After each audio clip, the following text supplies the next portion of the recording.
400 years ago, humanity was at the peak of prosperity, but their souls were filled with deceit and hatred for one another. And so, humans created the darkness, a weapon of mass destruction intended to end all wars. However, the darkness witnessed the true nature of humanity and decided to eradicate them all to liberate the world. As humanity was driven to the brink of extinction, a colossal pillar of light pierced through the clouds, and a humanoid dragon wielding a sword appeared. The two beings recognized each other as mortal enemies, destined to destroy the other. Their ensuing battle shook the very foundation of the earth, sinking continents and leaving behind an unimaginable scale of destruction. In the end, the dragon emerged victorious. The tale became the stuff of legends, and the truth behind the battle faded into obscurity. 400 years later, a kingdom found itself under attack by a malevolent sorcerer and his monstrous army. Soldiers fought valiantly to defend their princess. Among them were Yoko, the daughter of the high priest, and Lusai, a timid young man. In the past, Yoko's father had imparted upon her an immensely powerful spell, capable of summoning the spirit of the legendary black sorcerer into Lusai's body. However, the summoning required a kiss from a virgin, which is why her father forbade her from marrying. Lusai's weakness earned him scorn from the other soldiers. However, due to Yoko's status as the high priest's daughter, they tolerated his presence. Yoko yearned for Lusai to grow stronger, but it proved to be a challenge for him. The princess then approached Yoko, requesting her to break the seal on the black sorcerer's power. However, Yoko hesitated due to her apprehension about the kiss. At that moment, the sorcerer and his monstrous horde breached the defenses. 3 high-ranking officials revealed themselves as traitors, choosing self-preservation over loyalty. Their betrayal was met with a swift and brutal end, crushed beneath the might of colossal monsters. 2 monstrous beings rampaged through the ranks of soldiers, and Lusai was injured while protecting Yoko. Left with no other choice, Yoko cast aside her reservations and kissed Lusai, successfully breaking the seal. Lusai awakened with a second personality, the embodiment of the ancient sorcerer, Schneider. Resentful for being sealed within a child by Yoko's father, Schneider unleashed his fury upon the 2 colossal monsters, obliterating them with a single attack. Despite his resurrection, he still identified himself as Lusai, Yoko's friend. The news of Lusai becoming the embodiment of the evil sorcerer Schneider sent shockwaves through the kingdom. Schneider was infamous for initiating the Golem War 15 years prior. He was defeated by 5 great heroes, and before his death, he used forbidden magic to ensure his reincarnation. The people pleaded for Schneider's help, but he showed no interest. He owed a debt to Yoko, not to them. Despite his newfound power and arrogant demeanor, he couldn't bring himself to defy her. Yoko demanded that Schneider help those around them, and he reluctantly agreed. The sorcerer, a devout follower of Schneider, refused to believe the man before him was the real Schneider, considering him an imposter. He commanded his forces to attack, only to witness their annihilation with a flick of Schneider's wrist. Enraged and disbelieving, the sorcerer unleashed a devastating bolt of lightning upon Schneider. Schneider was left charred and motionless. Undeterred, the sorcerer approached and repeatedly struck Schneider's head. However, the blackened exterior crumbled away, revealing that the attack had merely scratched Schneider's face.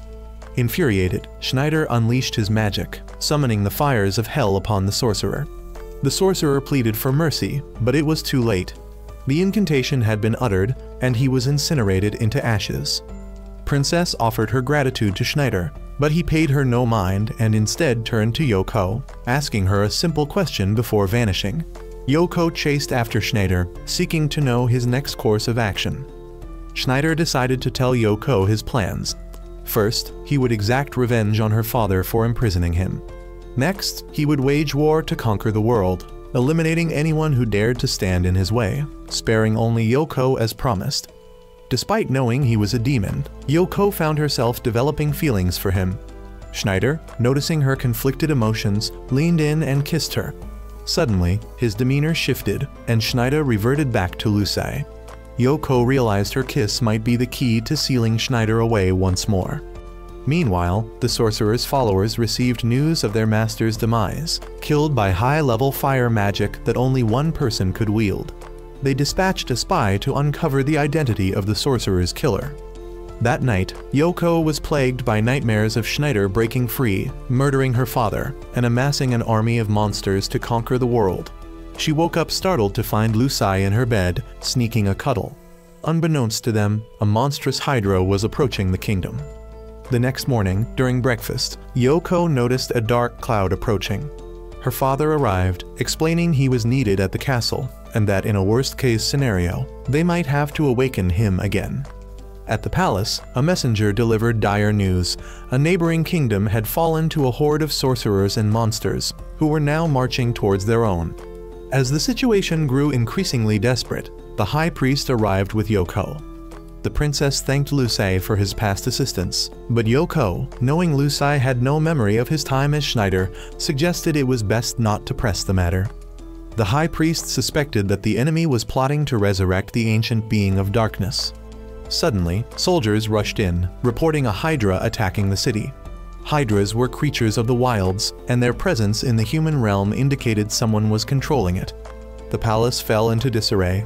The officials, their magic primarily focused on healing and support, possessed no spells powerful enough to defeat such a creature. All eyes turned to Yoko, urging her to awaken Schneider. Though embarrassed at the thought of kissing Lucai in front of everyone, the escalating chaos and her father's insistence that it was a necessity forced her hand. Reluctantly, she asked Lucai to close his eyes, leaned in, and awakened Schneider with a kiss. As Schneider regained his senses, the officials bombarded him with demands, expecting his compliance. However, Schneider, arrogant and defiant as ever, cared nothing for their pleas. His only desire was world domination. He conjured a wall of fire, holding the officials back as he ushered the king and princess to safety. He declared his debt to Yoko repaid and announced his intention to kill her father, one of the 5 heroes who had sealed him away, as the first step in his conquest. Yet, a flicker of fear, a remnant of their bond, prevented him from fully defying Yoko. As Schneider summoned a bolt of lightning to strike the high priest, the old man erected a holy barrier, nullifying Schneider's magic. However, the barrier also sealed away the high priest's own spellcasting abilities. Unfazed, the high priest resorted to a different tactic. Using his own blood, he activated a hidden seal, releasing his golem, imprisoned deep beneath the palace. The colossal golem erupted from the ground, tearing through the palace walls as the high priest directed its assault towards Schneider. Realizing his magic was useless against the golem, the high priest prepared for the worst. Just then, the Hydra, under the command of the mysterious sorcerer, arrived at the palace, seeking to eliminate the one who killed its master. The sight of his summon being used against him enraged Schneider. Schneider called him square-face catfish, which enraged him. He then ordered Hydra to attack, but Golem caught and dealt with Hydra. He desperately jumped at Schneider, only to get punched to the ground and then incinerated by a fire spell. Schneider wanted to continue with the high priest, but Yoko stopped him, saying she was wrong to see him as Lucai. She no longer had feelings for him. He then revealed to her that Lucy and Schneider were 2 halves of the same soul. If Lucai died, so would Schneider. Therefore, whoever Lucai loved, he would love too. She didn't believe him, so he proved it with a kiss and then reverted to Lucy. Meanwhile, one of the 4 leaders of the enemy faction realized the magic they just witnessed must be Schneider's. 15 years ago, Schneider led them on a conquest, but now it seemed he was fighting for the kingdom. They needed to investigate. If Schneider had truly betrayed them, they would have to take action against him. The first of their group, the ninja Master Gaara, would be the first threat. The high priest and the ministers were discussing the spreading black cloud. To make matters worse, their opponent had a sorcerer named Kai Su.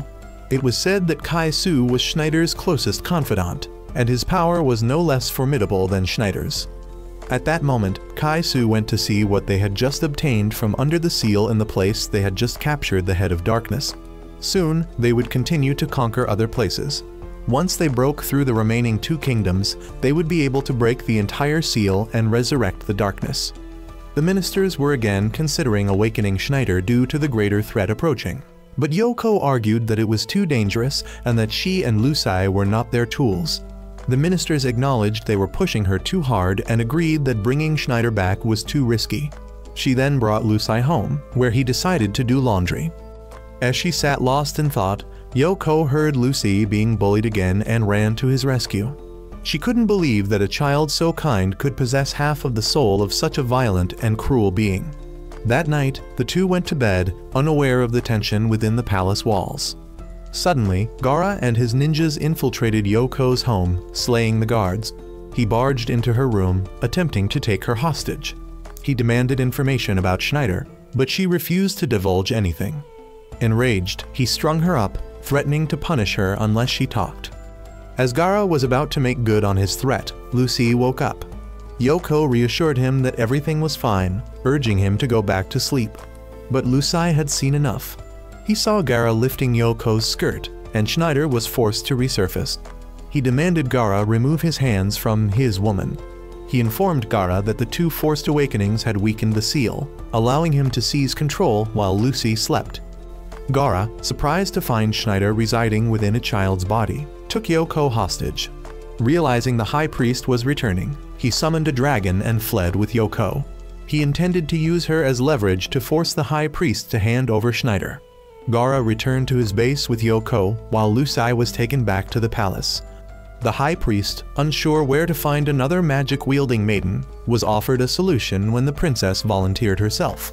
The king, however, adamantly refused, as the royal kiss represented marriage.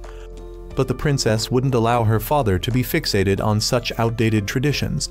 She wished to contribute to the fight against evil like Yoko. The king, determined to avoid further disruption, was escorted back to his chambers. The high priest acknowledged the risks associated with summoning Schneider, but he chose to gamble on the possibility that Lucy's personality might influence Schneider's thoughts. Schneider was summoned once more, feeling a twinge of disappointment that it wasn't Yoko who awakened him. The high priest pleaded with him to save his daughter, but Schneider, harboring resentment towards the priest and an aversion to Yoko's influence, remained focused on his own ambitions. He believed conquering the world would grant him access to any woman he desired. He grabbed the princess, declaring that he could claim her at any moment. Unimpressed by his arrogance, the princess responded with a resounding slap. Undeterred, Schneider, accompanied by the princess and the soldiers, marched towards Gaara's hideout. Gaara interrogated Yoko about the method to awaken Schneider, noticing her hesitation. He deduced that she had developed feelings for Schneider and decided to reveal a truth to her. Meanwhile, the soldiers, seeing nothing but open space, began to doubt Schneider's sense of direction. Their doubts were quickly dispelled as ninjas surrounded them from every direction. The princess, eager to contribute, drew her sword, but her presence only served to hinder the soldiers. Schneider effortlessly dispatched the ninjas, ordering the princess to discard her sword and armor for better mobility. Begrudgingly, she complied, earning the soldiers' resentment and threats directed at Schneider. Gaara, observing Yoko's stubborn silence, unleashed a slime monster to entertain her. At that moment, Schneider arrived at the hideout's gate and decided to make a grand entrance. The booming sound alerted Gaara to their arrival. Recognizing the magic signature, Gaara, curious to test their abilities against his traps, allowed them passage. Schneider's group encountered a monstrous minotaur guarding the path. The creature charged, forcing Schneider to shield the princess. However, she slapped him again for daring to touch her. Spotting a staircase behind the beast, Schneider, along with the soldiers, retreated. He urged the soldiers to remain behind, reminding them of their duty to protect the princess. Easily swayed by his words, the soldiers stayed put. The princess, refusing to be left behind, attempted to follow, but Schneider swiftly scooped her up and continued ascending. As they climbed, they encountered a formidable demon eye protected by a powerful barrier. Yoko, stripped bare by the slime, was prepped by Gaara to witness the impending showdown between him and Schneider, eager to determine the stronger of the two. Schneider, momentarily panicked, struggled to find a way to bypass the barrier. The princess, realizing his concern for Yoko was hindering his focus, created a diversion. She snuck behind the demon eye, momentarily distracting it and weakening the barrier just long enough for Schneider to deliver the final blow. Relieved that she contributed, the princess recognized Schneider's embarrassment masked as annoyance. Infuriated, he picked her up, continuing their banter as they entered another corridor. Schneider admitted his exhaustion from excessive magic use, emphasizing the mental strain it placed on him. He conserved his energy, anticipating the inevitable confrontation with Gaara. Suddenly, the princess, drawn to a gleaming sword, picked it up, unaware of its cursed nature. As she carelessly swung the blade, it grazed Schneider, infecting him with its poison. Stricken with guilt and desperate to help, she asked what she could do. "Suck out the poison," Schneider commanded. Meanwhile, Gaara revealed to Yoko the true motive behind resurrecting the demon god, control. They sought to manipulate the deity's power, using it to obliterate the existing world and create a new one according to their design. He also found it strange that Schneider had yet to make an appearance. Driven by remorse, the princess began drawing the poison from Schneider's wound. As she did, the demon residing within the sword manifested, enraged by their disturbance of its slumber. Gaara noted that Schneider, while a formidable mage, specialized primarily in fire and wind magic. The fire demon, immune to all fire-based attacks, rendered Schneider's signature fire magic useless. Forced into a defensive position, Schneider shielded himself from the demon's relentless fire blasts. Unfazed by Schneider's counterattacks, the demon unleashed an explosion, shaking the foundations of the hideout. The heat intensified, causing lava to seep through the cracks. Knowing he couldn't hide forever, Schneider prepared to confront the demon, ordering the princess to stay put. Stepping out from his shield, Schneider countered the demon's flames with his own, amplified by the demon's own power. The resulting blast sent the demon hurtling through the ceiling, crashing into the chamber where Gaara patiently waited. The demon, disbelievingly, lamented its first defeat in 300 years. Schneider, with a hint of smugness, remarked on the demon's youthfulness compared to his own 400 years. As the demon transformed back into its sword form, Schneider was reunited with Yoko. Gaara, observing Schneider's willingness to risk himself for a woman he had yet to claim, commented on Schneider's change. Schneider, however, was enraged, not because Yoko was stripped bare, but because Gaara had seen her like that before him.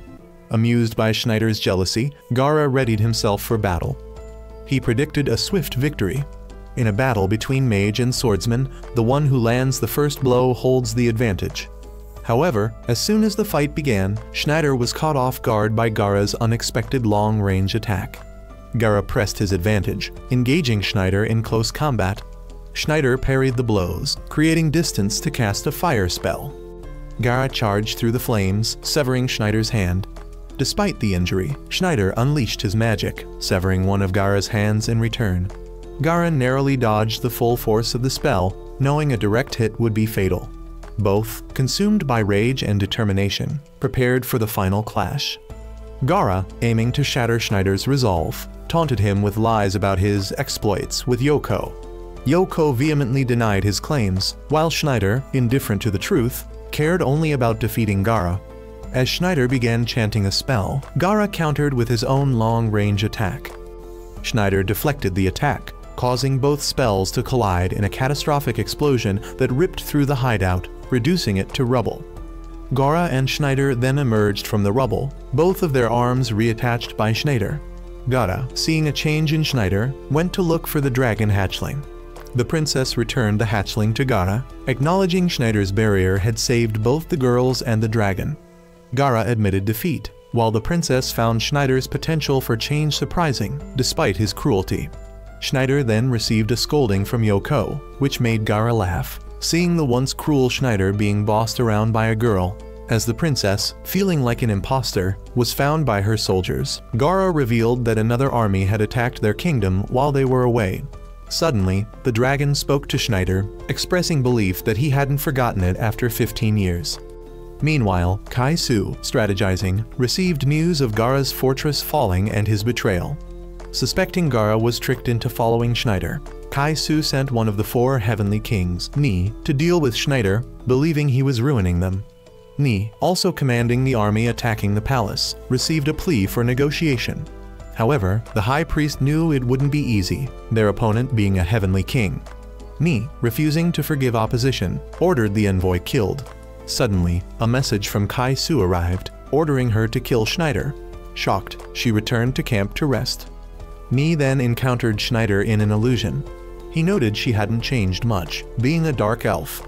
He had saved and taken her in after she was separated from her war-torn clan, seeing himself as a father figure to her. Enraged, Ni told him to stop manipulating her feelings. She had loved him, only to discover his hidden harem. Schneider justified it as a man's desire, but Ni, unconcerned, shattered the illusion with lightning. She ordered her subordinates to find Schneider, as she was busy commanding the army. The dragon, observing Schneider's failed reconciliation with Nie, wondered why it followed him instead of Gara. It turned out Schneider had secretly slipped away, and the dragon had simply followed. Schneider, still annoyed by the dragon, threatened to tear it apart if it reverted to its 15 years ago form. Suddenly, they came across a girl being chased by a giant spider. Schneider, wanting to play the hero, rushed to her rescue. The dragon found it strange to see a giant spider in this area, but Schneider was more interested in impressing the girl. After finishing off the spider with a single move, Schneider noticed a talisman fall from its body, suggesting it was summoned. Observing the girl, who had a sweet appearance, Schneider's interest piqued.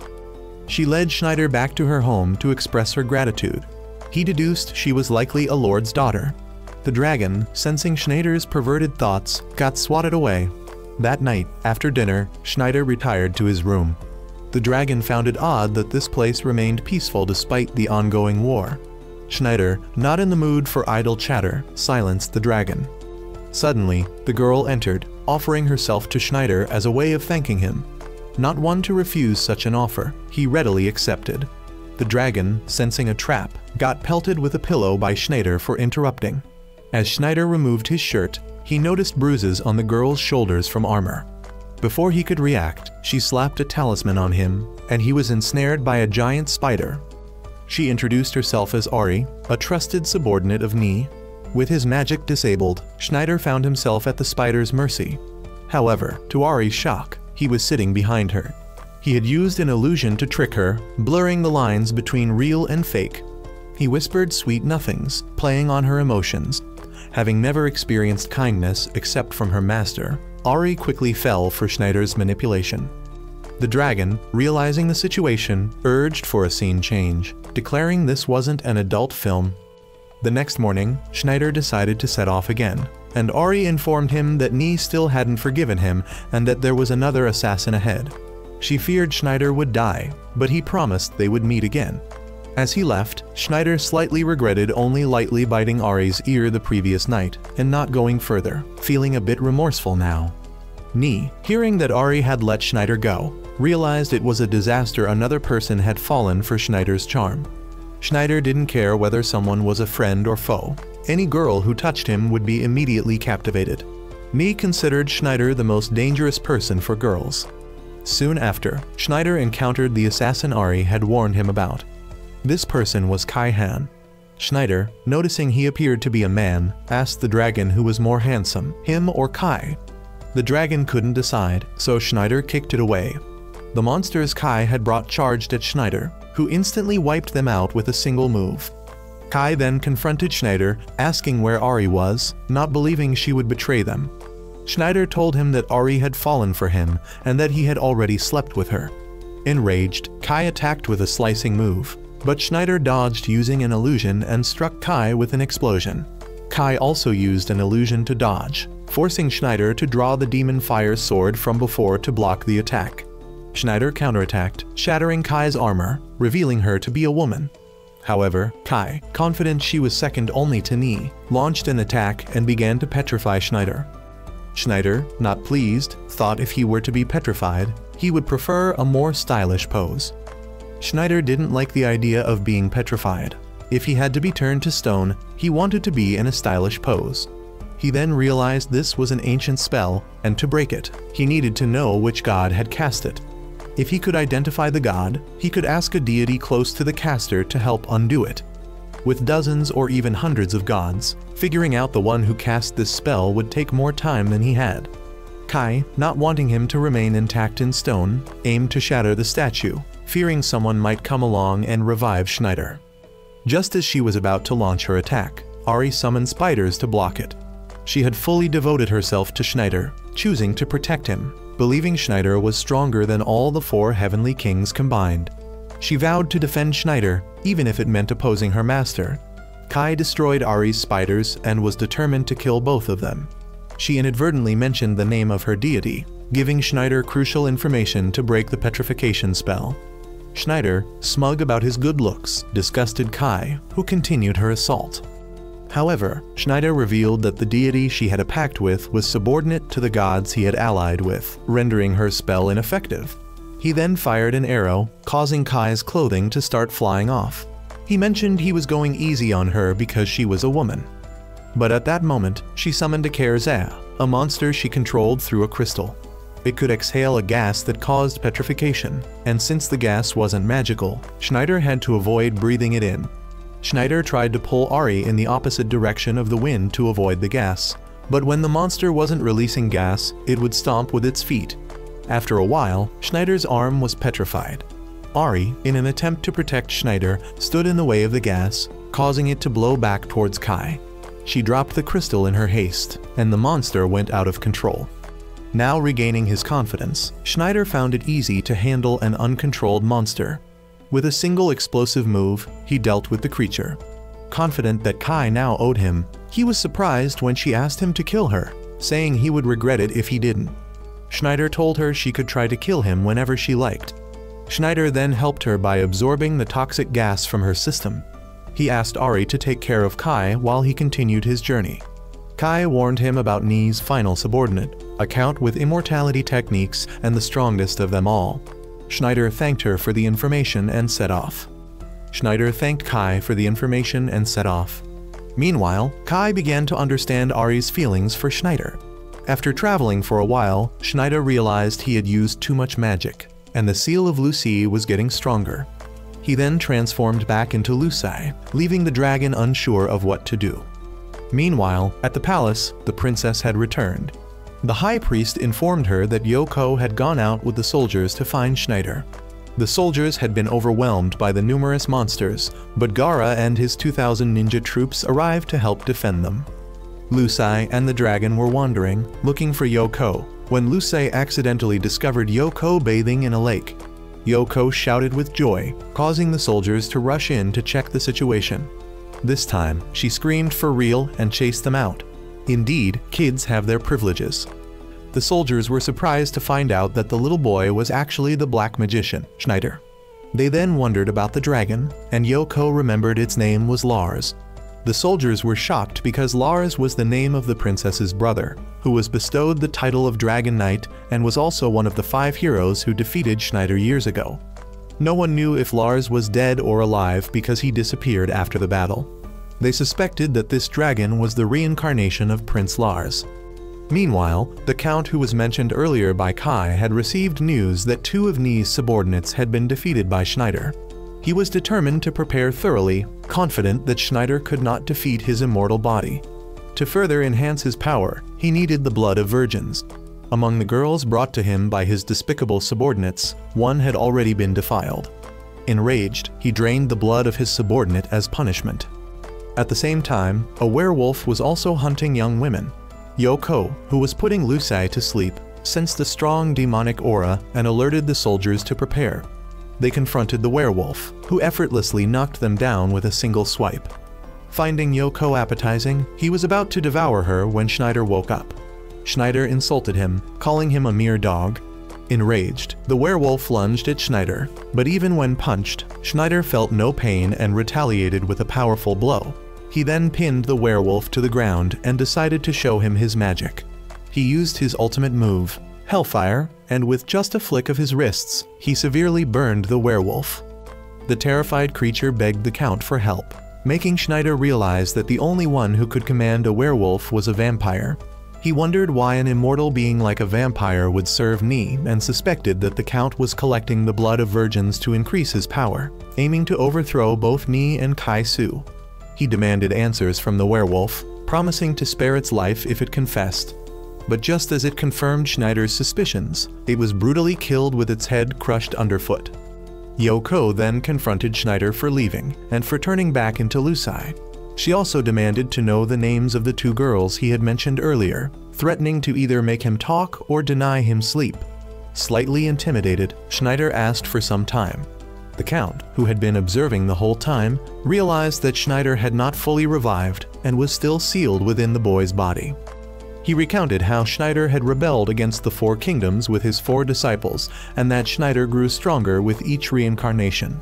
At his peak, Schneider would be an insurmountable opponent, but in his current state, the Count believed he could defeat him. The Count and his forces descended, and Schneider, noticing Lucai had awakened, was instantly trapped again.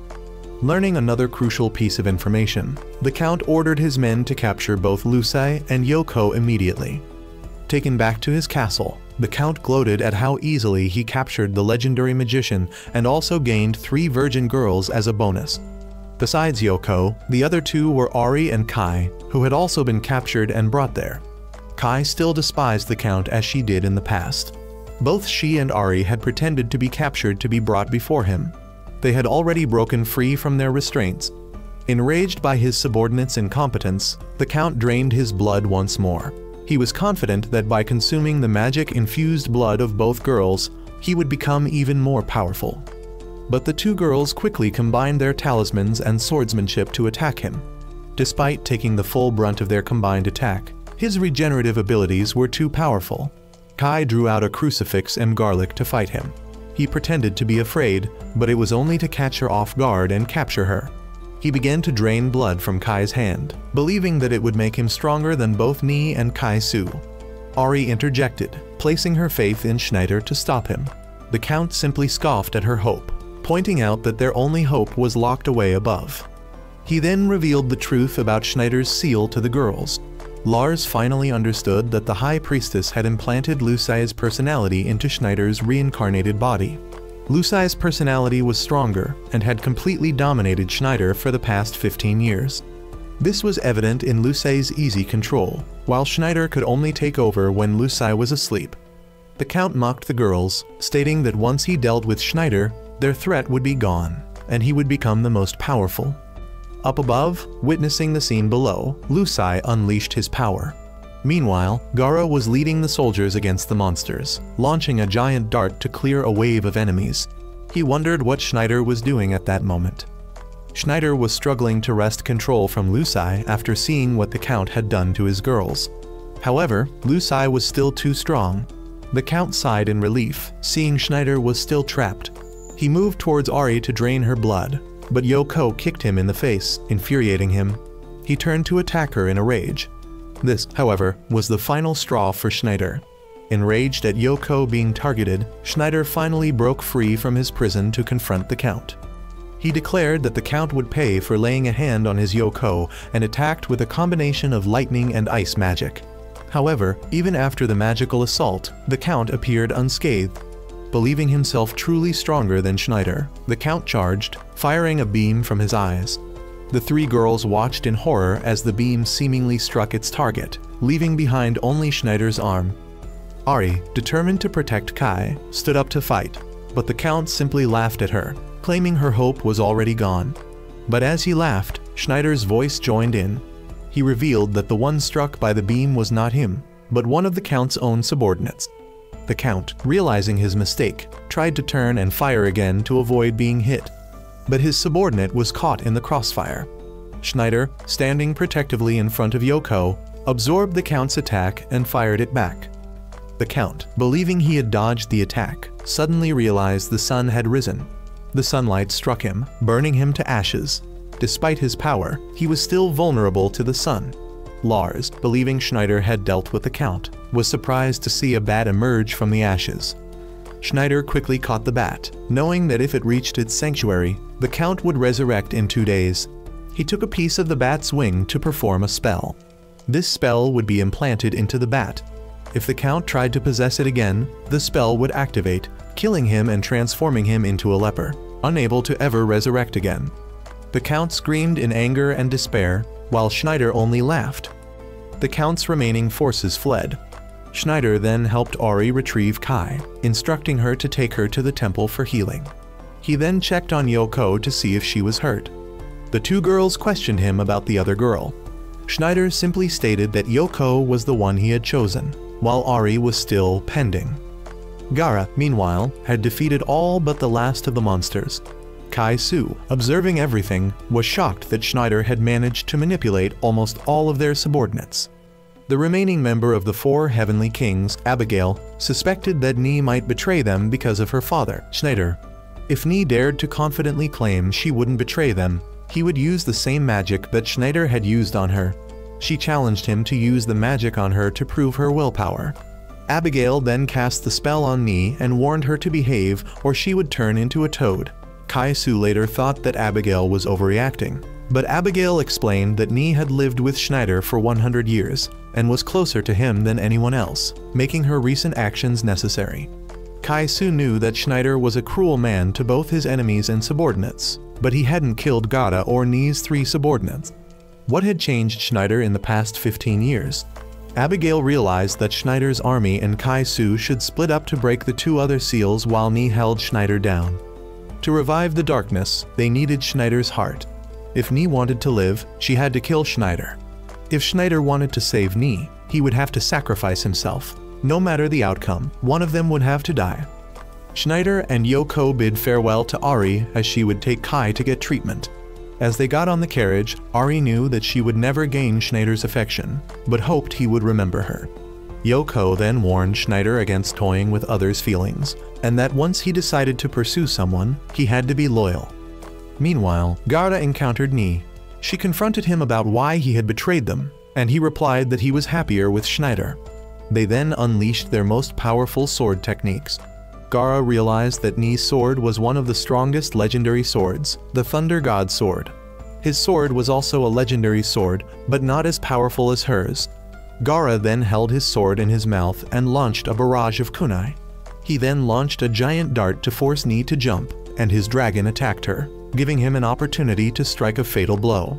However, what he struck was a demon, while Ni appeared behind him to counterattack. The bridge split in 2 after their attack, and everyone thought Gara had been struck. However, he suddenly reappeared. He had used a shadow clone technique, and the real Gara was uninjured. He returned to the bridge and began to take off his armor to lessen the weight, as it was useless against the Thunder God Sword. He then unleashed his long-range technique that he had used against Schneider, but with both hands. A flurry of swords flew towards Ni, but she knew only one of them was real. She identified the real attack and blocked it, but the attack was too powerful, and her sword broke in half. Everyone believed that Gara had won, as Ni was helpless without her sword. Gara would spare Ni's life, as she was important to Schneider. The officials inside were amazed at Gara's strength and didn't know how he had suddenly sided with them. Ni was furious that Gara had listened to the royalty and abandoned their ideals of an equal society. However, Gara didn't care about the ideals that Kai-Su had outlined. For him, as long as he was happy, he would follow. Ni continued the fight, charging forward with her broken sword, imbuing it with lightning magic. Gara, underestimating her, rushed forward and realized his sword couldn't block the attack. He was struck, and Ni explained that the blade infused with lightning was the true Thunder God Sword. No physical sword could withstand it. Gara was about to be finished off when a magical attack flew in, knocking Gara and Ni back. The princess recognized the caster on the opposite side. It was none other than Schneider. The bridge had completely collapsed, effectively blocking any advance from the enemy. Schneider explained that the spell was a new one he had created, which he still had difficulty controlling. Gara cursed Schneider for almost harming him with the spell. If he wanted to experiment, he shouldn't test it on his allies. Ni was saddened to see Schneider with another girl, as he had always been by her side, while she had been waiting for him. Even after being reborn, he still caused her heartache. She vowed to take Schneider's life today. However, Schneider had already appeared behind her, and began to overwhelm her with what could be considered perverse actions. Gara, meanwhile, was eating dog food and dragging himself along due to his injuries, but no one paid attention to him. After hearing Schneider confess his love for her, Ni began to waver, but due to the seal Abigail had placed on her, she pushed Schneider away and called for her mount to fly away. The princess was relieved that her kingdom was saved. Ni, however, was heartbroken, as she and Schneider had been together for so long and had such a deep bond. She was willing to forgive him for everything, and even willing to abandon her ideals for an equal society for him, if he weren't cursed. That evening, Gara warned Schneider that Ni was now much stronger than before. If Schneider underestimated her, he could be killed. Listening to their conversation, Yoko wondered about the nature of Schneider and Ni's relationship. The High Priestess saw that it was raining, which meant the enemy wouldn't attack, giving them time to repair their defenses.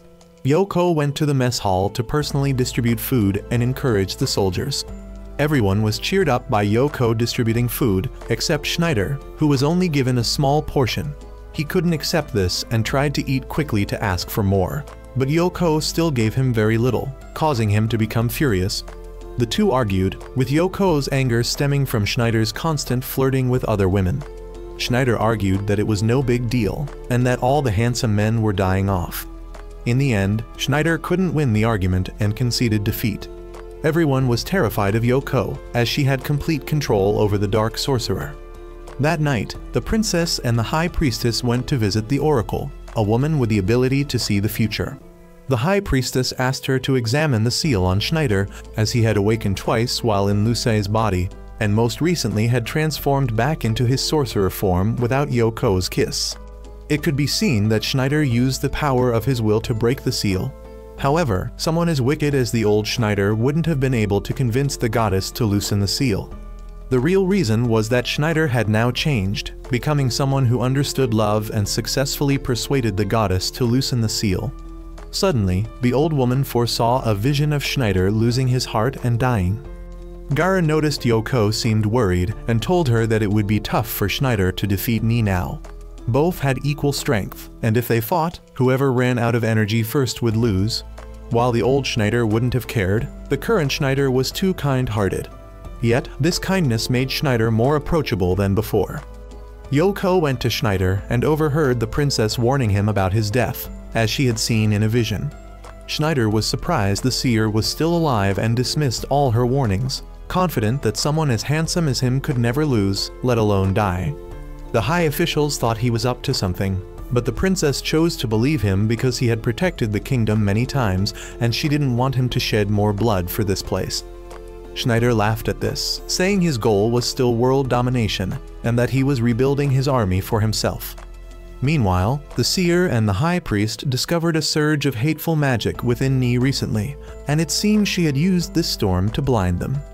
Schneider decided to teach the princess a lesson about what happens when she enters a man's room at midnight. She was willing to give herself to him if it meant he would stay. However, Yoko barged in and threw Lars at Schneider. Suddenly, he realized a spell was being cast, and as he finished his sentence, the palace crumbled under the destructive magic. Gara recognized that only Schneider could cast such a spell, but since Schneider was also affected, Ni was the only other possible culprit. Seeing Schneider with another woman made Ni even angrier and more determined to kill him. Schneider, taken by surprise, didn't have time to create a larger barrier. Despite the two girls' pleas for him not to fight, Ni came to Schneider, making it impossible for him to avoid the confrontation. Borrowing 500 yen from Yoko, Schneider went to battle. Gara noticed Ni's sword had been restored, and feared Schneider was in real trouble. Schneider used a flight spell to engage Ni, but she used a technique to drain his magic power, causing him to fall. Ni's clever strategy of blocking Schneider's greatest strength, his magic, left him vulnerable. She attacked from her mount while Schneider attempted to defend with a wall of fire, which was quickly absorbed, leaving him open to Ni's attacks. Gara, frustrated that he couldn't help Schneider, watched as the demon from the fire sword emerged to aid Schneider. It declared Schneider its master and vowed to protect him. He then grabbed his sword and faced Ni, but his target was her mount, aiming to stop her from flying. The ground beneath Schneider collapsed, and Ni followed him down to continue the fight. She was surprised to see him wielding the flame sword, but it wasn't a major concern, as her thunder beast in the sword was stronger than the fire demon. The two swords released two beams of light, making everyone think it would be a balanced battle. But a swordsman against a mage in a sword fight is clearly at a disadvantage. Both swords were extremely powerful, so it was possible that the fight would end in a single blow. Gara knew they were both focusing all their strength into this one attack. They stared at each other for a moment before Ni made the first move, putting Schneider at a disadvantage. The demon sword made a bold decision, sacrificing itself to pull the thunder sword's soul into the ball of lightning, ending them both. With the sword gone, Ni couldn't do anything to Schneider anymore. But she immediately lunged at him, stabbing him straight in the head. Everyone thought he was finished, but Schneider sprang back to his feet. Since the ball of energy was gone, he could now fight with magic again. But don't forget that Ni was also a student of Schneider's, so her magic wasn't any less potent. She then chanted spells at the same time as Schneider and flew up. both of them unleashing lightning magic with equal power. This again made Gaara realize that whoever hesitated even slightly or ran out of energy first would be defeated. They then both used high-level fire magic to burn the entire area around them. Gaara knew they were going to kill each other and tried to stop them, but they had both finished chanting and charged at each other. Halfway through their flight, Sona was hit by memories of his past with Ni, and he was the one who ended up hurt by the attack. Gaara realized that Schneider was being influenced by his emotions and lost focus for a moment, losing control of the flames. Ni was also furious that Schneider was letting his emotions control him at such a critical moment. It was clear that he had changed a lot. The princess was worried that Schneider was dead, but Yoko didn't believe it because he hadn't paid her back yet.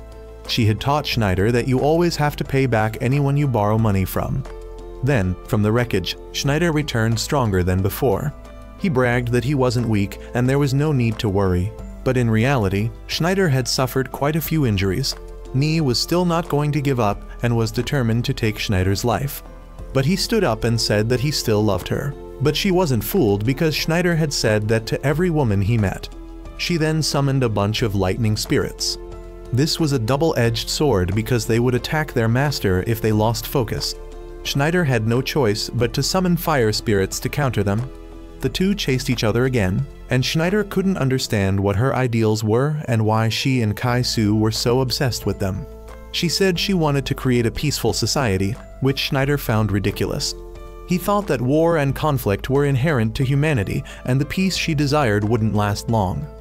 In the past, during the war between humans and fairies, a person like her, a hybrid of fairy and human, was not accepted by either side. The war spread, leaving her abandoned amidst the devastation, without anyone to take her in.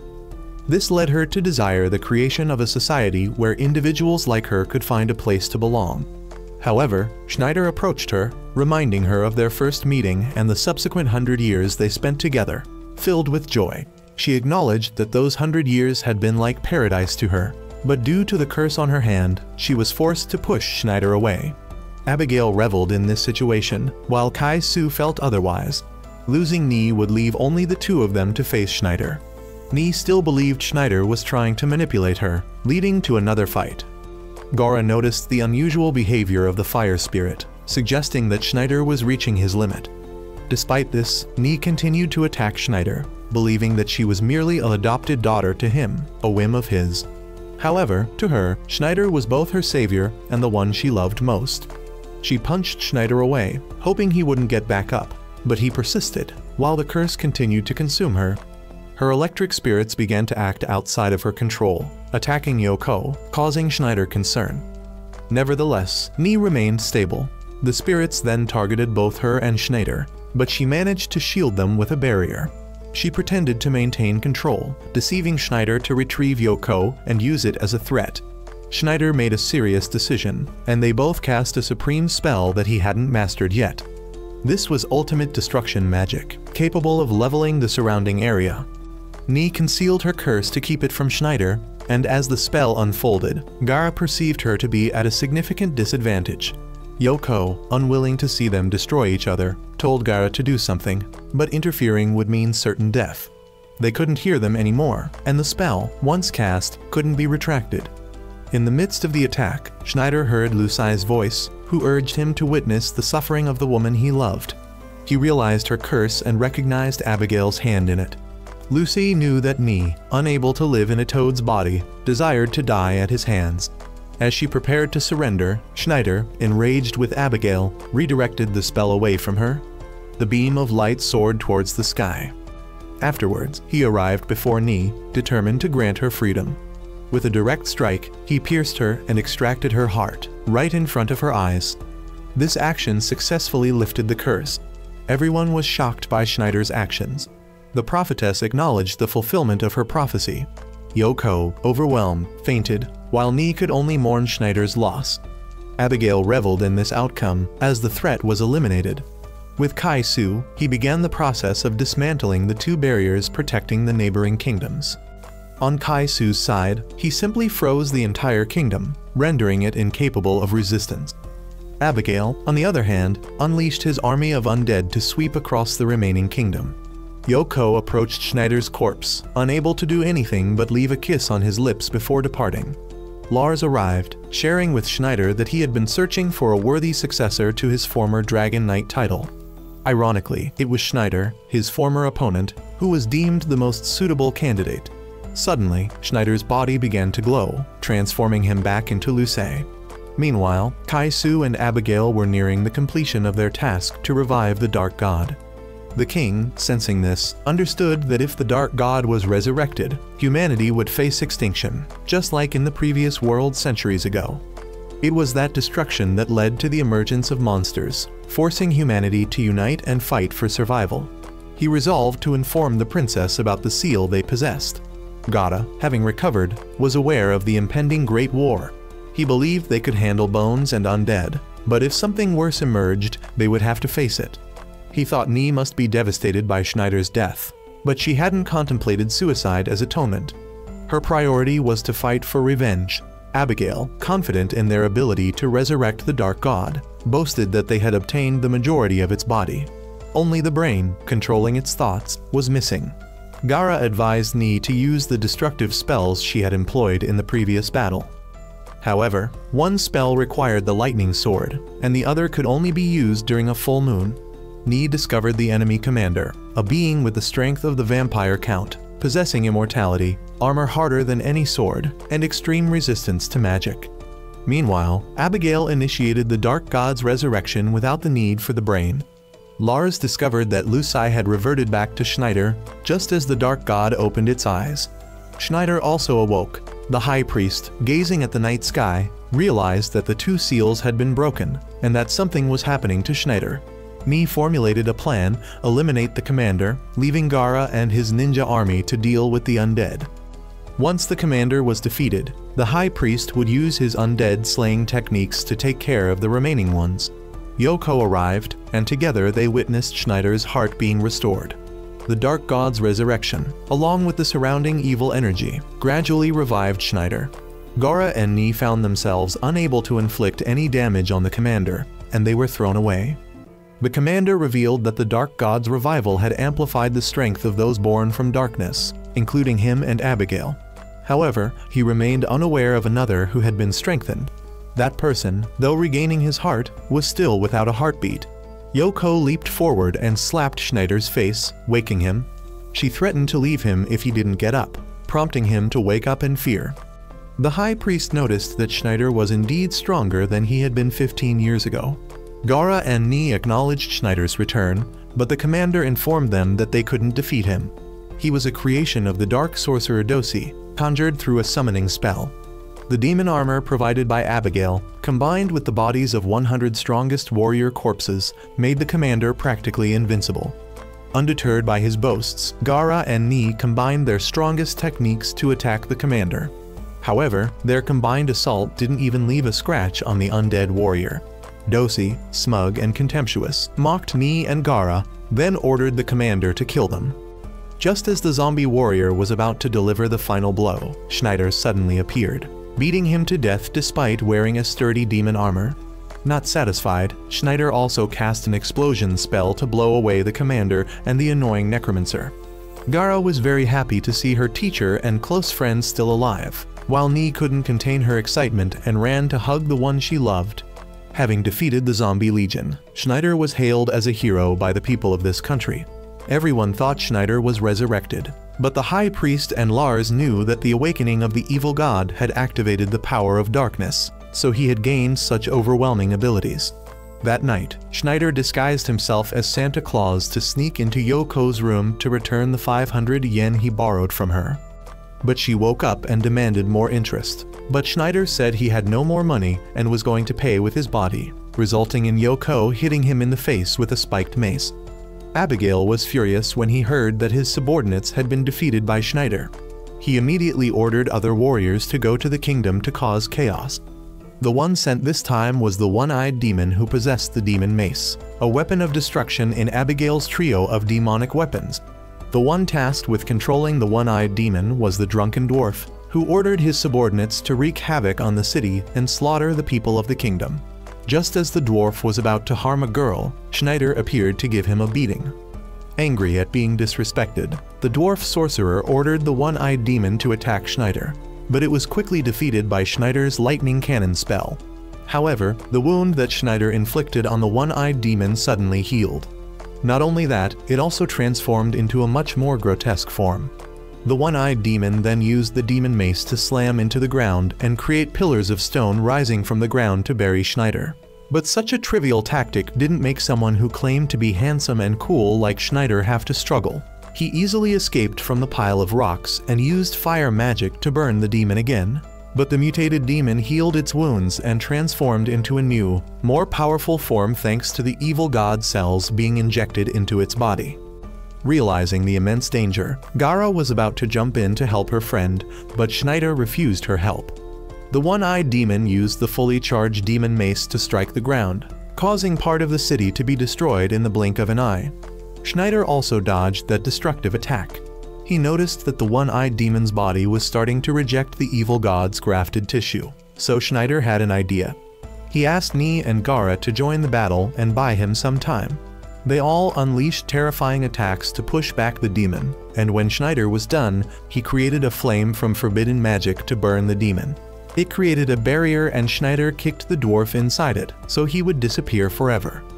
The spell was too dangerous to be recorded, and Schneider took all the credit, making Gara want to punch him because neither of them bought him time to chant that long spell and won for him. Schneider then stood and explained a bunch of theory about the magic he just used to Yoko. Gara couldn't understand it all, and Yoko forbade Schneider from using those dangerous spells again. Losing 2 battles in a row made Abigail even more bitter and eager for revenge than ever. He plotted to summon the strongest of his zombies, one who possessed powerful magic and a near-immortal body. He was currently imprisoned in the deepest part of an underground maze that no adventurer knew about. He was considered the king of the zombies. The kingdom was now in a state of chaos because Schneider was making the people homeless. The king was worried that riots would soon erupt and the treasury was running out. The princess wanted to relocate the seal to another place to avoid suffering for the people, but that was impossible. In the west of the kingdom, a giant storm suddenly appeared, foreshadowing misfortune that was about to befall the kingdom. The high priest had lost 2 demonic weapons and wondered what was so evil about these powers to be called demonic weapons.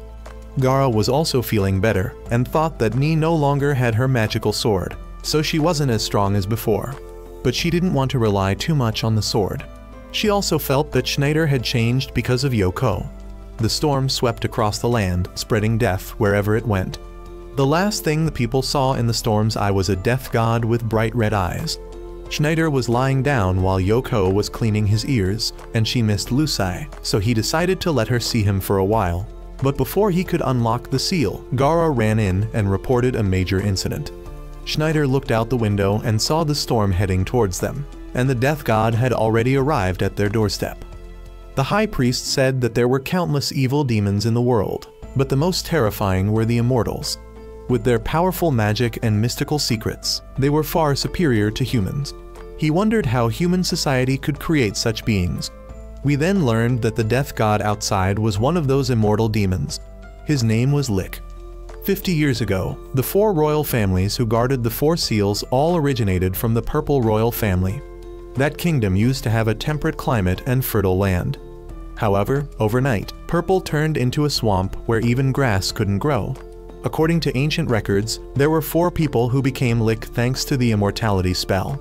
All 4 had their own dungeons and were once powerful priests and mages.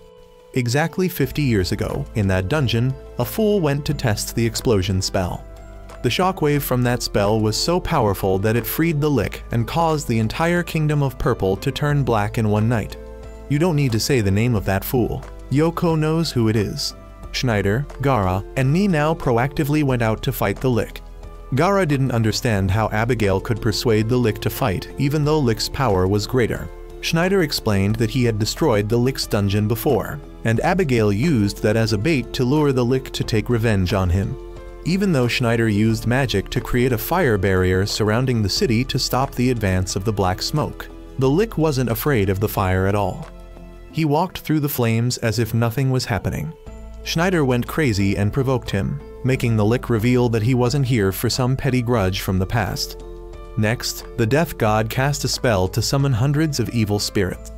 Schneider continued to provoke him, causing him to unleash his attack and emit a heavy evil aura that corrupted anything it touched. Thinking that Schneider had been destroyed, but it wasn't difficult for Schneider to overcome that attack. Yoko felt something in the demonic weapon storage, while Ni felt that the energy of both sides was weakening. Gaara wanted Schneider to use his previous trick again, but he was still afraid of Yoko and didn't dare use it. He then used artillery fire aimed at Lich, but he could create a shield to nullify any magical attack from Schneider. As he was once a priest, such spells were nothing new to him.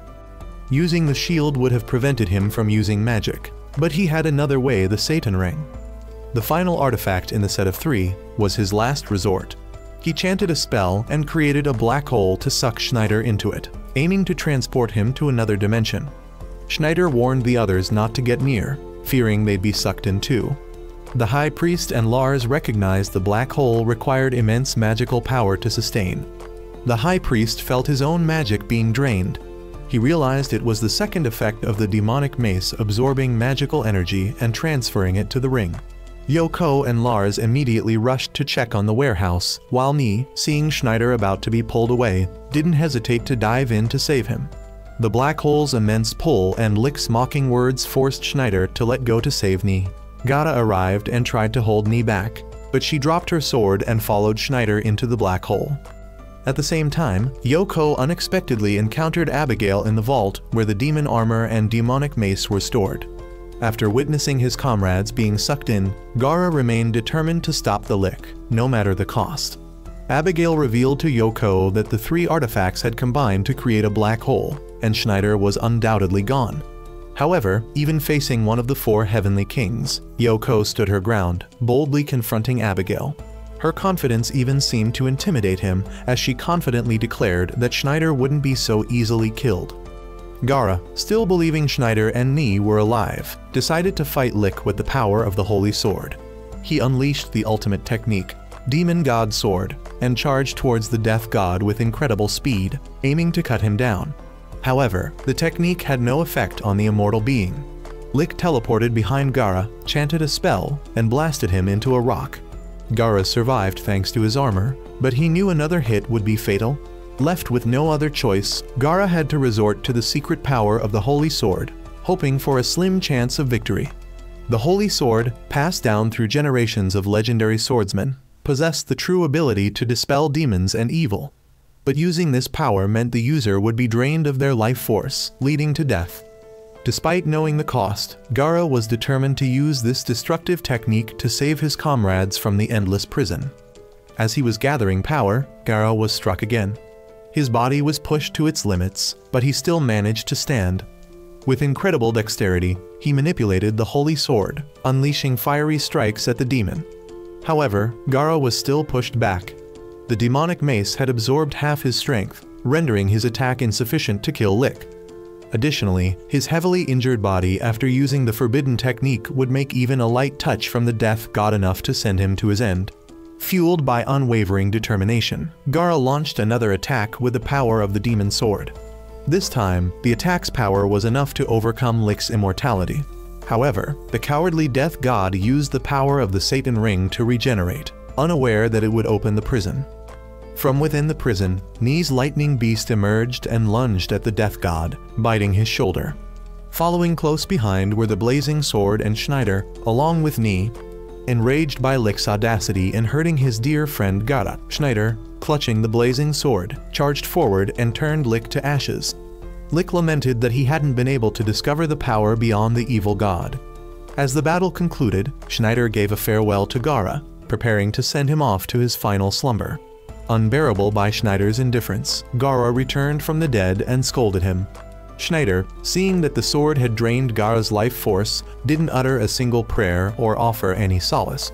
Furthermore, he told Gaara to give up on Ni. Gaara was bewildered. It seemed that instead of draining his life force, the sword had actually infused him with power. Ni contemplated the power greater than the evil god that Lich had mentioned earlier. At the same time, the Satan Ring suddenly flew away. It had automatically returned to reunite with the other 2 artifacts. Yoko noticed that his plan had failed. Abigail, knowing that Lick was defeated, planned to return soon to claim all 3 artifacts. He had to leave the storage room to plan for the next attack, but the kingdom's soldiers stopped him. However, with the power of the tentacle armor, Abigail easily killed all those who stood in his way. Yoko had closed the door to block him, but he broke it down to escape. Ni returned because she felt something was wrong when she saw the flying ring. She encountered her former colleague wreaking havoc there. He thought Ni wanted to settle the score with him about the curse, but that was her own will, not forced. Moreover, she seemed to have changed. Ni knew that love was what changed her. She used to hate Schneider until he sacrificed his life to save her. That act took all her hatred away, and now she only had love for him. So now, besides wanting revenge on Abigail for what he did to Schneider, she also wanted to ask him about the power that the Lick mentioned. He refused to tell her anything, so she didn't hesitate to use force to get him to confess. Abigail was confident that he could defeat Ni thanks to his tentacle armor. It wasn't just a living object powered by magic, but also a lightning rod that nullified all lightning spells from Ni. Ni had to cast her strongest lightning spell to see if the armor could withstand it. The damage from the spell was incredibly powerful, affecting both Abigail and Ni. The high priest, knowing something was happening in the basement, worried about his daughter, who was down there too. Abigail remained unharmed after the lightning strike and grabbed Ni from behind. However, Ni seemed to have anticipated this. She was not only strong in lightning magic, but also in wind magic. She created a sharp whirlwind that blew him away. He was confident that he was empowered by the demon, but let's see if her magic could do anything to him. He still held his ground and wouldn't answer any questions from her. She decided to increase her power and give him another blow. Taking advantage of the tense situation, the general commander spoke to the king about finding a way to eliminate Schneider and the 4 heavenly kings under him. He was still worried that Schneider and the 4 heavenly kings would secretly overthrow them at any time. Schneider, who was eating noodles nearby, immediately poured the noodle broth over the general commander's head to teach him a lesson for being so cunning. He then told them not to be so cocky because he was still the one who determined the fate of this kingdom. The king had to humble himself to express his gratitude for Schneider and Gora, who had saved this kingdom from countless crises. However, setting that aside, Schneider had something to ask the princess. She knew he wanted to ask about the secret of the last seal. The king wanted to stop his daughter from revealing it, but the high priest stopped him. As for Abigail, he was badly injured after directly taking the whirlwind from Ni. She knew that Abigail had lied to them about that ideal society. When the demon was activated, it would destroy the world until nothing was left. And it wasn't easy for someone like him to control the demon. With the advantage, Ni summoned the Thunder Beast and had it transform into a Thunder God sword for her to deal with this annoying demon cultist once and for all. The princess then started to reveal all the secrets about the seal that the royal families had held since ancient times to Schneider. The 4 oldest royal families on the continent had been entrusted with the responsibility of containing the god of destruction. The old world entrusted them with that task, so protecting the seal had helped to form the royal families. The princess revealed that the last seal wasn't an object, but hidden within her body. The princess begged Schneider to protect the people and the world from evil because he was the only one who could do it. Schneider agreed to help, not out of obligation, but out of respect for the princess' courage, because she had gone all the way to the ninja fortress to save Yoko for him. Back on the other side, to face the legendary Thunder God sword, Abigail combined with the 3 magic weapons to become a super demon form. To put it simply, he became a robot. Abigail's power is now more terrifying than ever. Ni guesses that the power Abigail is using is most likely magic created by the former world. So, she pulls Abigail outside to make it easier for her to unleash the full power of the Thunder God sword. As soon as the target is within range, Ni immediately charges in to attack, but the demon armor's power negates all of her attacks. Taking advantage of the situation, Abigail finally reveals her true motives to Ni. The story of resurrecting the evil god to create a world of peace is just a pretext. Her real goal is to help the god of destruction reduce everything that exists on Earth to 0. Schneider suddenly appears with his golem and controls it to punch Abigail directly in the face. Ironically, the face revealed behind the invincible armor is its only weak point. Realizing that Schneider has become a good person, Abigail plays dirty by taking Nee hostage. Surprisingly, a man with such a strong ego like Schneider actually kneels down and begs Abigail to be merciful. Seeing the most powerful mage in the world acting like a crawling insect satisfies Abigail greatly. Just when Abigail lowers her guard, Schneider immediately controls the golem to punch his avatar, rescuing his beloved daughter. No longer hampered by the hostage, Schneider enters a state of high concentration and is ready to go all out against Abigail. Fearing the golem's power at close range, Abigail quickly uses magic to fire a lightning bolt, destroying the golem in one blow. Holding the advantage in equipment, Abigail arrogantly demands that Schneider submit to him, or he will spare him and his companions, but he refuses, infuriating Abigail, who, without hesitation, crushes him with a robot. Just when everyone thinks it's over, Schneider gets back up and even lifts Abigail's giant body with pure muscle power. Facing a strong opponent awakens Schneider's violent nature. He casts an ancient forbidden spell, trapping Abigail in the shadow boundary and letting it devour everything of him bit by bit until nothing is left. The seal in the princess's body is suddenly activated, freeing the evil god for a few short seconds, which also grants Abigail more dark power to break free from the spell. Schneider, not expecting this, is taken by surprise and loses his left leg, while his other arm is seriously injured. The high priest realizes that the seal in the princess's body is showing signs of breaking. Having regained the advantage over Schneider, Abigail begins to torture him ruthlessly. He kicks Schneider into the wall and stomps on him like a rag. Having eliminated his most formidable opponent, Abigail turns his attention to the princess to destroy the final seal. The high priest doesn't know how he knows this, but he only needs to deduce that they would hide the seal in a place he couldn't feel. And where else but in the body of the most important person in the country. In a desperate situation, Schneider remembers his promise to keep the princess safe and jumps up. He begins to cast the strongest spell he can, the same destructive spell he used to blow Nee and the castle into the air, but to his misfortune, Schneider's strongest spell has no effect on Abigail's demon armor. Just when he is about to lecture everyone from above, Nee also casts a destructive spell targeting him. Both ultimate spells combined produce a heat energy that is 1.5 times the black fire spell before, so its power is completely feasible to blow up the demon armor. The explosion consumes everything in the affected area, so the nobles and ninjas mistakenly believe that the battle is over.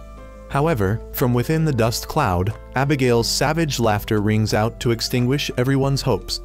Abigail has cast countless anti-spell charms on his body, allowing him to escape death by a whisker. Seeing Schneider still struggling to get up despite being battered and bruised, Gaara and Nee decide to join him in the fight. Yoko doesn't intervene and let them join the battle because she believes Schneider will never lose to someone like Abigail. Abigail intends to use the same move that destroyed the golem earlier, aiming at Schneider. Nee wants to jump in, but Gaara stops her, fearing she might hinder Schneider. But truly, they don't know how he can defeat Abigail now. Schneider gets up again, discarding his broken left arm, and continues fighting. From afar, Ari and Kai return and join the fight to support him. Yoko encourages Schneider, saying that if he wins this battle, she'll accept everything he says, even giving him her first time. Hearing this, Schneider's power suddenly surges. He unleashes his ultimate spell, transforming himself into a missile, crashing into Abigail's attack. He pierces through and targets his weakest point. But after defeating him, his own body breaks in two. Light returns to the entire kingdom. However, Schneider is close to death because of the reckless decision to push himself beyond his limits. Everyone mourns for Schneider, while Yoko remembers their time together. Then, Schneider wakes up again. He is not dead, but he regrets missing the opportunity to open Yoko's box, as she puts it. Yoko is angry and kicks him in the head. Gaara finally understands that Yoko is the only one who truly understands Schneider. However, their joy is short-lived. Abigail wakes up again and uses his tentacle armor to kidnap Yoko. He has lost the robot, but now this is more than enough to fight against the incomplete Schneider. Gaara and Nee seem fine on the surface, but their condition is not much different from Schneider. Gaara has a torn ligament in her right arm and internal injuries from the fight with the lick, while Nee is out of magic after casting the destruction spell earlier. Abigail has Yoko as a hostage to ensure his safety. He knows Schneider wouldn't attack recklessly, so he shoots him. Fearing that everyone will die because of her, Yoko begs Schneider to ignore her and fight back. Even if this world may not be perfect, they can't let him destroy it. Abigail sees that Yoko is reasonable, but if this were the old Schneider, he would have already attacked. However, the Schneider who is full of love and compassion now is different.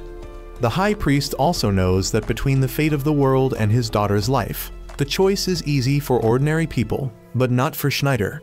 He is lost in thought, so Abigail immediately shoots him again. The nobles chime in, saying that the fate of the world is more important than the life of a single girl. But faced with these difficult choices, Schneider surprises everyone by boldly declaring that he will choose Yoko over the world. Abigail bursts out laughing, saying that Schneider has become too weak and is no longer the legendary mage. He launches a finishing blow, but just then, the spider from Ari's charm appears to block the attack and help Schneider. She frees Ni and Gara, and Kai makes a daring move to rescue Yoko.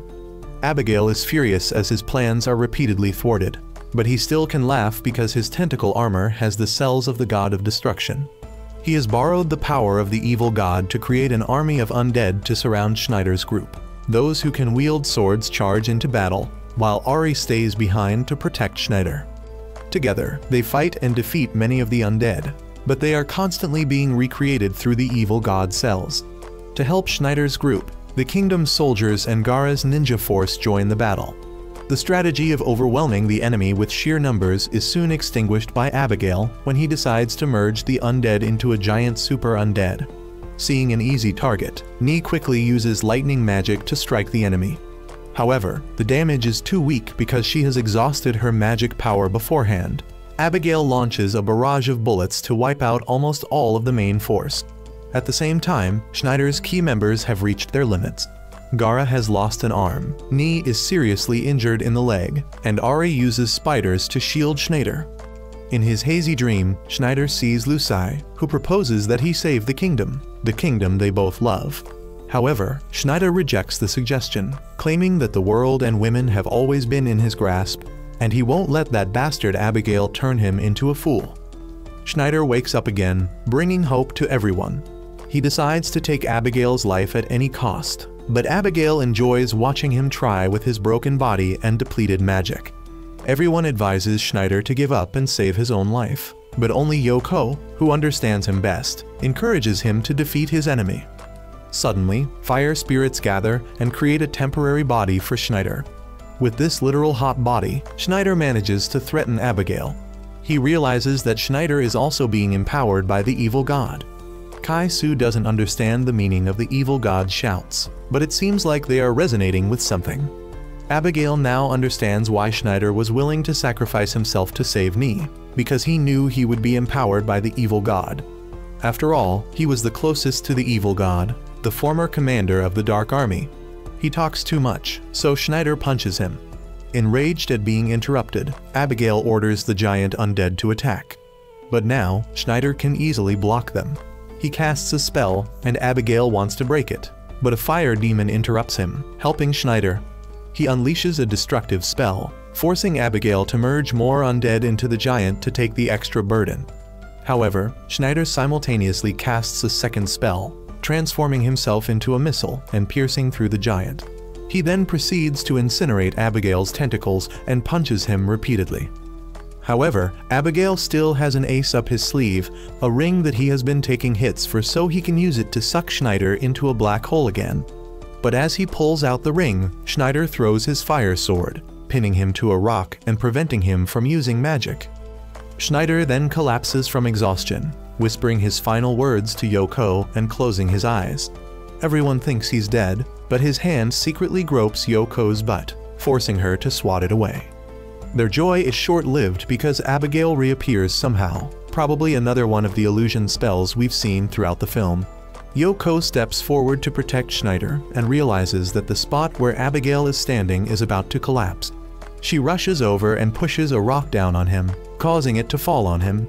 She disappears, and Abigail is impaled on the ceiling and dies. The body containing the evil god cells begins to lose control and slowly destroys the entire area. Gara rushes over to protect Ni and Schneider, but they all vanish. Schneider's soul separates and finds Yoko. They disappear, and the army is left with only Kai-Su and his forces. Not long after, in a secluded samurai village, they find an intruder who turns out to be Yoko, bringing Lusai to seek their help. The first part of the movie ends here,